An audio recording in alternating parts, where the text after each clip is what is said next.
Domantas Sabonis, the future with Sabonis is very interesting, right? We talked a lot during trade deadline time, which was only a few weeks ago, and it feels like years ago at this point. We talked a lot during trade deadline time, debated on this show, particularly myself and Kyle debated on this show, like cash in on the value now versus Kyle's thing was always wait and get the context of this offseason. It's funny, it's almost the exact opposite conversation or opposite opinion to what I had with the De'Aaron Fox situation. I was always wait, sure, and just see what you have. This one's significantly different in the case of, one, Domas isn't forcing his way out as far as we know. And two, the Kings are going into an offseason where they're going to have, we hope or we believe, a top 5 draft pick. Well, Marc Stein, the great Marc Stein, reported that the Kings are unsure what to do with Domantas Sabonis. And they are going to be waiting to decide whether or not they're going to try to trade him again based upon what happens in essentially the draft lottery. If the Sacramento Kings know we're going to have the number 1 overall pick and we're going to go the A.J. Domantas or Darren Peterson route, do we want to pair those two with Sabonis specifically? Or maybe they go the Cam Boozer route and now maybe Sabonis isn't as valuable necessarily. I don't know. I'm just throwing hypotheticals out. I have no idea what Scott Perry's thinking. The premise is good. The premise is, like Kyle talks about, you get more context behind where you're at as an organization and what you're doing and use that to potentially influence the market or get a different kind of value or something different from what essentially the Toronto Raptors or Washington Wizards were offering you, which seemed like pennies on the dollar. Yeah. When I read this, I immediately had not a big alarm bell, but a little tiny alarm bell ringing in the back of my head, which is every Kings fan who I think has dealt with this current ownership tenure, and Kayla, this is where your outside perspective is really important, has this fear of, are the Kings really, truly going to commit to a rebuild? Is this ownership group, is Vivek really, truly going to see this through and take the time that is needed in order to do this correctly? Or will the Kings look and try to take the first shortcut that they can to jump a few rungs up the ladder? And that little alarm bell went off in my head just a little bit, Kayla, because if the Kings are hesitant to trade Domantas Sabonis because they want to see what happens in the draft lottery, and they feel like they get a player that would pair next to Domantas Sabonis well to where now they can be more competitive and maybe go for a play-in spot next year or something like that. Right. And they, again, just try and hit the fast-forward button a little too much or try and jump a few rungs up the ladder unnecessarily right away, and that stops them from trying to maximize the value of Domantas Sabonis next season if they're able to do so and get off of that contract if they're able to do so. That is, I'm not freaking out about it, but that's just a little bit of a concern that reawoke from reading this report from Marc Stein, even though the logic, I think, is sound. Yeah, I mean, look, I haven't been in the depths of all of this every single year. I know the past. I've heard from plenty of people who I do know who lived here, who have lived through it. And I think that you are probably justified in your concerns for something like this, because at this point, I don't think Domantas Sabonis, as much as you love him or hate him as a player, and I'm sure not many people hate him as a player, he's done some really good things for the organization. I don't really think many people are sold at this point on him being a part of the future. We've had these discussions on this station, on this show, about he is a particular center in terms of how you run an offense through a guy like that, or at least that's when he's at his best. Right. That is not what I foresee this organization thriving in terms of a team at moving forward. So in that case, when you are maybe hearing some reports like, oh, well, we're just going to chill for a second, see if we can find someone who could make this work and keep Domantas Sabonis around. It gives me a little bit of like hesitancy of like, okay, wait a second. Is that hydro rebuild thing really in the works still? The hybrid? Is that hybrid? Yeah. Allen's hydro, water rebuild, hybrid rebuild still something that they're possibly thinking about? Like, I get you got to test all waters and you have to make sure you know exactly what you're getting yourself into and what direction you want to go in if you're Scott Perry. So maybe that's part of this report, right? Yep. But do I think it's the greatest idea to just kind of keep him around and maybe start rebuilding? No. I think you need to move on and go a different direction with different players. Let me present, and Kyle, I want you to get in on this too, and then text line if you want to call in 916-339-1140 listeners on YouTube chat, answer this question for me because I'm very curious about this. Let me present you with two scenarios, and you have to pick which one is more ideal in your mind. Both scenarios, what both scenarios have in common is pick whichever prospect from this draft that you want. They're now on the Kings. Anybody. Peterson, Domantas, anybody. Sure. That doesn't matter. You get the Kings have the player that you want going into next season. Option A, they stick with Domantas Sabonis and they make the playoffs, let's say, as a 7th or 8th seed via the play-in, and they don't win the playoff series, but they get playoff experience next season with new young star that you love, Domantas Sabonis, Keegan Murray, whatever. That's option A. Option B is, again, you get whatever player you want. They trade Domantas Sabonis for fine value. I don't know what they get. Sure. Let's say primarily draft picks. Let's say R.J. Barrett, Jakob Poeltl, and 2 firsts. Sure. Okay. Why not? Okay. And they miss the playoffs. And all I can guarantee you is that they will have a top 8 pick. Sure. I can't tell you where it will be. What is better? The team making the playoffs immediately via the play-in at least, with Sabonis still here, but led by A.J. Domantas or Darren Peterson or whoever you want, or that guy being here, Sabonis being gone, another bad season, but a top 8 pick is now being added next year's draft on top of the A.J. Domantas or Darren Peterson that you have. What is more valuable, or what is a better scenario in your mind for the Sacramento Kings? It's B. It's the draft It's pick. B. Look, y'all, if you're going for it, if you're saying this is the rebuild year, Scott Perry has finally convinced Vivek that he can tear it down to the studs. If that is truly what is going on here, B is the only answer in my eyes that makes sense. I am not going to jump on trying to speed up a process like that. And in my eyes, if you do something similar to that and take a risk at making the play, and being a lower seed, and in a way, you're kind of back to being that team again next year, and then you're having more questions about Sabonis. Well, I just think a clean break at some point from Sabonis, again, because you've got to get off some of these veteran contracts. You've got to start doing it, else the true rebuild process can't truly occur, if you know what I mean. I agree. Kyle's on the phone. He's and we'll get his opinion on this really quick. What if, for you personally, what if I changed it? This is the furthest I'll go. I'm negotiating with you here. What if I changed it to the Kings will be an above 500 team next year, and they will get the 6th seed. So they avoid the play-in. They get the 6th seed. They still probably lose in the first round. They're supposed to. But they jump all the way from dead last to 6th in the West. Now does that, I'm trying to figure out where the line is, what influences. Because now you're not a play-in team. You're an actual legitimate playoff team next year. But I still don't truly feel you have the complete parts to sustain success down the road. Bingo. That's it right there.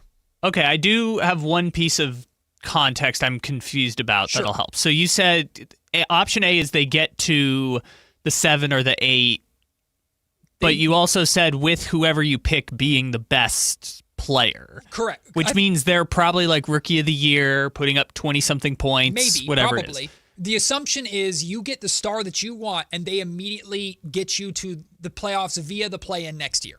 That's the idea. Okay, with Sabonis still here, sorry. Yeah, no, with that context in mind, specifically, I would choose option A. Okay. Because if you get that special guy, figure out the rest later. You just got to get that guy. And if you get evidence right away that, because I think back to, I mean, again, this doesn't happen very often, but I think back to like Luka, when he got in the league, it was like he's immediately putting up 25 points a game.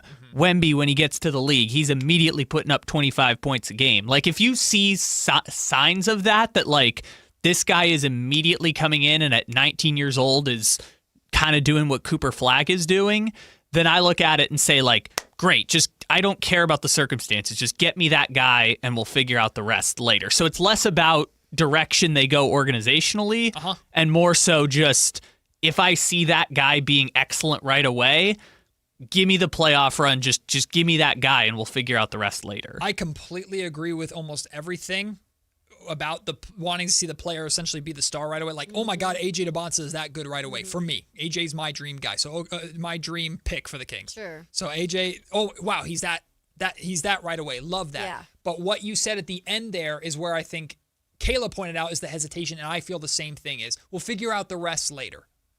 Okay, what is the rest? Because now you're going into the last year of Domantas Sabonis' contract. We're talking a summer from now. Yeah.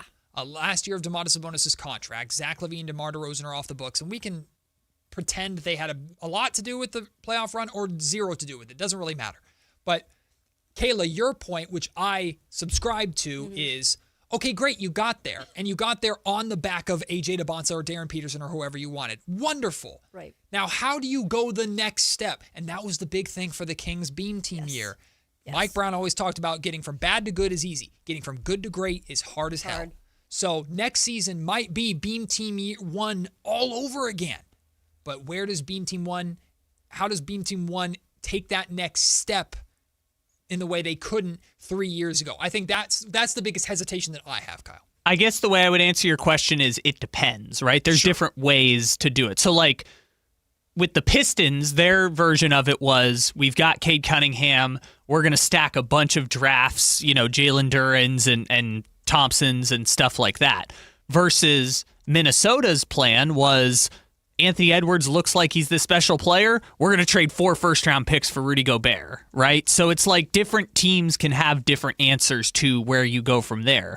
Like if the Kings had, again, let's just throw Domantas out there as an example. If the Kings had Domantas, the Kings had Keegan Murray, and the Kings had Domantas Sabonis, and they won 35 games next year, I could make a rational argument for they should use future draft picks to move up and get a top pick. Yep. Or I could make the argument they should use all their draft picks to trade for Ja Morant. Or they should use all their draft picks to trade for insert star point guard here and then go with that team. Like a go for it. Yeah. Again, different. It depends on what your strategy is from there. And what we're doing is we're playing out a hypothetical scenario where you're strategizing and stuff like that. And while this exact conversation isn't happening in a Sacramento Kings boardroom somewhere, the idea of where you're trying to project the roadmap to how the best way to get where you were and have a clear path to get better.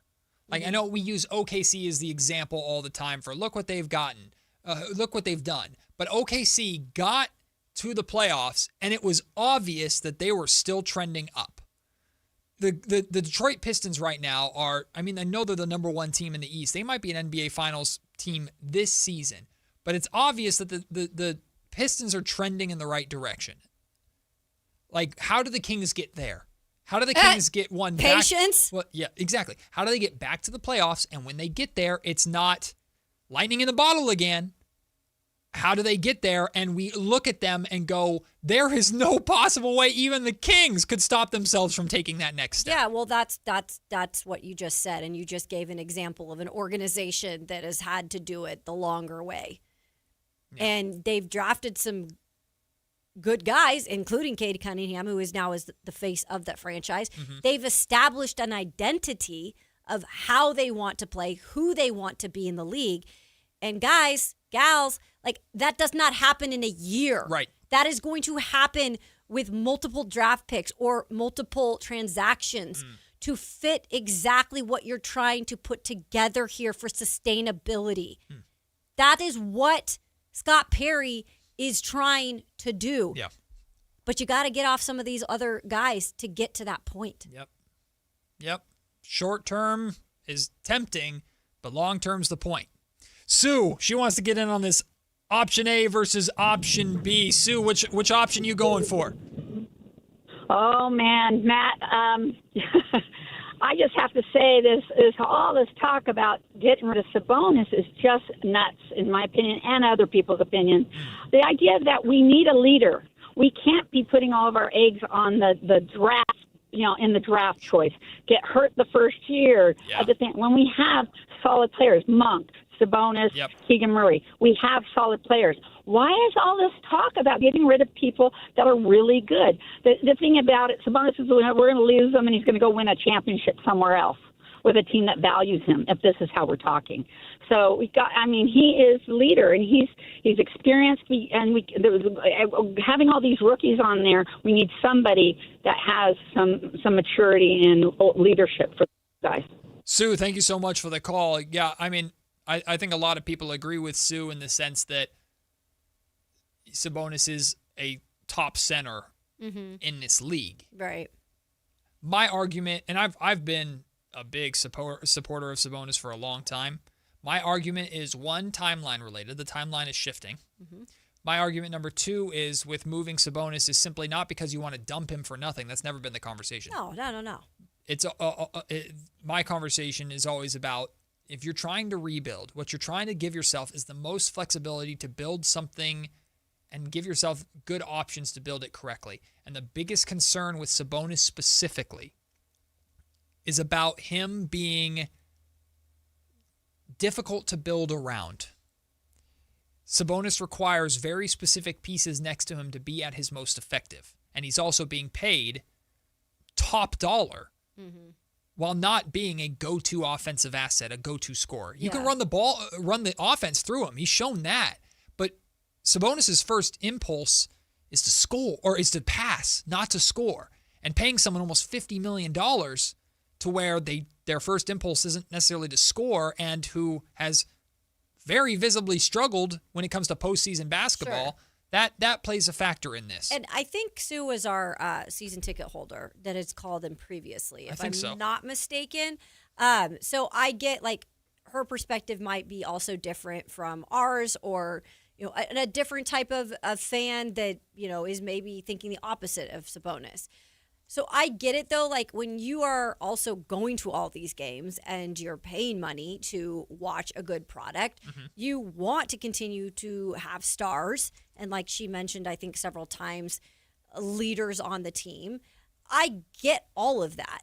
I absolutely do. I just worry that if we just stick with that and we're not afraid, or we're afraid to kind of go the different direction and take a leap in trying to rebuild, that we're never going to get to that point. Yep.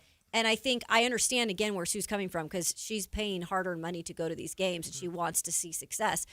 But I think we're just in such a bad spot right now. There's no easy answer to how it's going to look, or how we're going to get there. But this is one of the options. We might revisit this conversation tomorrow, because I am very curious about how people would balance. I'm going to put a poll out on social media to see how people weigh in on this too. It's just the making the playoffs led by your favorite prospect next year via the play-in versus, I can promise you at best, a top 8 pick next year. And what you think, because next year's draft class is not nearly as good, or at least in theory, is not projected to be nearly as good as this year's draft class. So is the 8th pick that good? We don't know. Does my top 8 pick come with my star prospect being a star? I don't know. Okay. I don't think we can be that specific. It depends on how the season goes. That's part of the gamble. It's if you think your number one guy this year's draft is the number one for next year's team, and you're adding on top of that number one pick, I can't promise you what they're going to be. No, I just asked because my only rationale for picking A is just if you get that guy who is that special that soon, I don't care about your pillars, or I don't care about your anything else. Just get me that guy and we'll solve the rest later. But again, in the hypothetical A scenario, I didn't guarantee you that your pick is the reason they got there, because as of now, DeMar DeRozan, Zach LaVine, Domantas Sabonis are all still on the team. So maybe it's him paired with them is good enough to be a 7th seed. Okay. Is that good? That's what it just depends on what people want from the Sacramento Kings next season. So I think it's a really fun, really interesting conversation, and I appreciate everybody who's playing along with us with that. I think we'll revisit that more tomorrow, because it's kind of a fun thing to hash out. And if we can negotiate, what's the line? What's the point where you're like, fine, I'll do it for either side? It'd be really interesting.